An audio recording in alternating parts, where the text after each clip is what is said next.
It was one of those nights where everything felt heavier than it should. The sky was blanketed in thick clouds, hiding the moonlight, and the streets shimmered faintly from a light drizzle that had just stopped.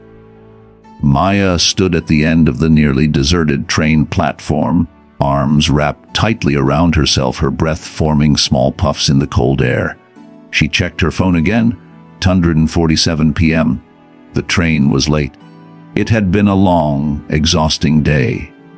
She'd traveled across the city for a job interview she had been desperately hoping would change her luck. But from the moment she entered the company's lobby, something had felt off. The interviewer seemed distracted, disinterested. He glanced at his watch more than at her resume, and when the interview ended with a bland, "We'll be in touch," Maya knew what that meant. She'd heard it too many times before. As the train pulled into the station with a metallic shriek, she stepped on board, wiping a tear discreetly with the sleeve of her coat. The train was quiet, almost hauntingly so. There were only a few passengers scattered along the cars, a woman with headphones staring at the floor, a man dozing in a far corner, and another figure seated toward the back, calmly reading a book. Maya chose a seat somewhere in the middle, near the window, hoping to be left alone. But the silence inside the train wasn't comforting. It felt suffocating.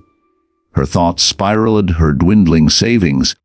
Another failed opportunity, the loneliness that crept in like a fog each night when she returned to her apartment. She glanced at the man with the book again. He looked up this time, catching her gaze. His face was calm, lined with a quiet kind of wisdom, maybe in his late 30s or early 40s. He smiled, a gentle, unassuming smile. Something about it made her feel like, for the first time that day, someone actually saw her. After a few more minutes of sitting in her own sadness, she found herself standing and walking toward the back of the train. She didn't know why exactly. Maybe it was his smile. Maybe it was the way the silence felt louder when she was alone. "Do you mind if I sit here?" she asked, gesturing toward the seat across from him. "Not at all," he said, setting his book down on his lap. "Late night for you?" Maya nodded. "Yeah, interview. Did it go well?" She paused. "Not really." He didn't respond right away, and she appreciated that. No fake encouragement. No awkward sympathy, just silence and presence. After a few seconds, he said, "Sometimes, not getting what you want is the beginning of getting something better." She gave a tired laugh. "I'll believe that when I see it." The man leaned back in his seat. "I've been on a lot of trains. Seen a lot of people come and go. You can tell a lot from the way someone walks onto a train." "Oh yeah?"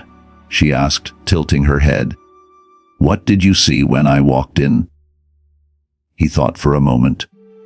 Someone who's carrying more weight than they should. Someone who's trying to stay strong even though the world keeps giving them reasons to fall apart. Her eyes welled up unexpectedly. She looked away, pretending to fix the strap on her bag. "You don't even know me," she murmured. "I don't have to," he said quietly. "Sometimes a stranger can save your life without even trying." She looked up, startled by the phrasing. "That's a dramatic thing to say," she replied. He smiled again, eyes twinkling. "It's more than a thought." The train rocked gently as it passed under flickering tunnel lights. The rhythmic hum of the tracks was strangely soothing now, and Maya felt herself open up in ways she hadn't in months. She told him about how she moved to the city 2 years ago to chase her dreams. How she thought she'd be further by now. How she had friends once, but everyone slowly drifted away, busy with their own lives. How hard it was to keep trying when nothing ever seemed to work out. The man, Daniel, listened without interrupting, only asking thoughtful questions or nodding now and then. He never made it about himself, He never offered quick fixes. He just listened. And that made all the difference. When the train finally began to slow down near her stop, Maya glanced out the window. The platform was dim.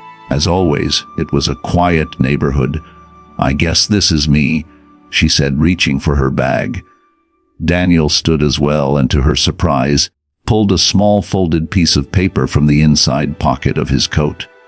"Here," he said, handing it to her. She looked at it, confused. "What's this?"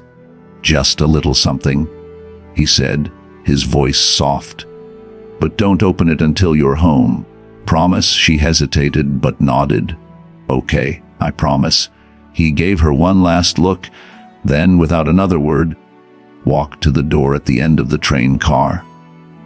Just before it opened, he reached up and pulled the red emergency lever near the wall. A sharp warning buzz filled the train, and the doors opened.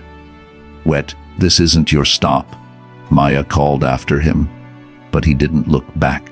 By the time she turned around again, he had vanished into the night. The train resumed its journey moments later. Still stunned, Maya walked home in silence.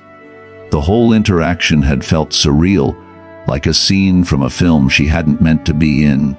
As she stepped into her apartment, she tossed her bag onto the couch and finally remembered the note.